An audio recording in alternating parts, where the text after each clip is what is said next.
ایک مفلس شخص کسی امیر آدمی کے پاس چلا گیا اور اسے اپنے حال سے آگاہ کرنے کے بعد مدد کا طلبگار ہوا۔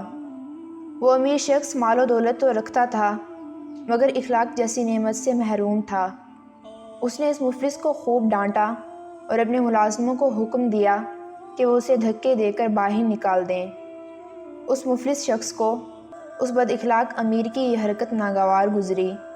اللہ عز و جل نے اس امیر شخص کے ساتھ ایسا کیا کہ اس کی تقدیر بدل گئی اور پے در پے نقصانات کی وجہ سے اس کی املاک برباد ہو گئیں اور وہ اس عزت و شان سے محروم ہو گیا جس کی بنا پر وہ مغرور ہو چکا تھا۔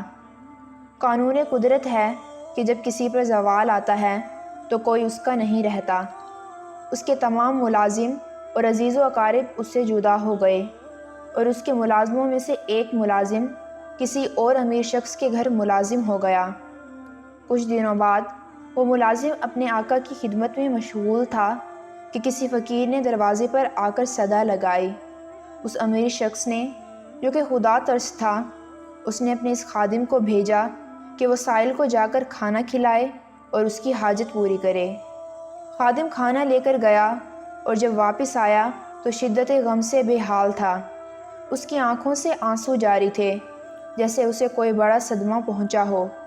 اس امیر شخص نے اس کے رونے کی وجہ پوچھی تو خادم نے کہا کہ جو شخص دروازے پر صدا لگا رہا تھا وہ کسی وقت بہت زیادہ دولت مند تھا اور میں اس کے ملازموں میں شامل تھا۔ آج اس کی یہ حالت دیکھ کر مجھے رونا آ گیا۔ اس امیر شخص نے جب ملازم کی یہ بات سنی تو کہا کہ تو اسے پہچان گیا، لیکن کیا تو مجھے بھی پہچانتا ہے؟ میں وہی مفلس شخص ہوں جو اس کے پاس اپنا سوال لے کر آیا تھا مگر اس نے مجھے بے عزت کر کے گھر سے نکال دیا تھا۔ آج تو اسے جس حالت میں دیکھ رہا ہے یہ اس کے برے اعمال کا نتیجہ ہے، اور اللہ عز و جل نے اسے اپنے فضل و کرم سے نوازا مگر وہ مغرور بن گیا تھا۔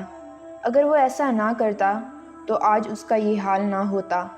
اللہ عز و جل نے انسان کو جو کچھ بھی دیا ہے یہ اس کا کرم ہے۔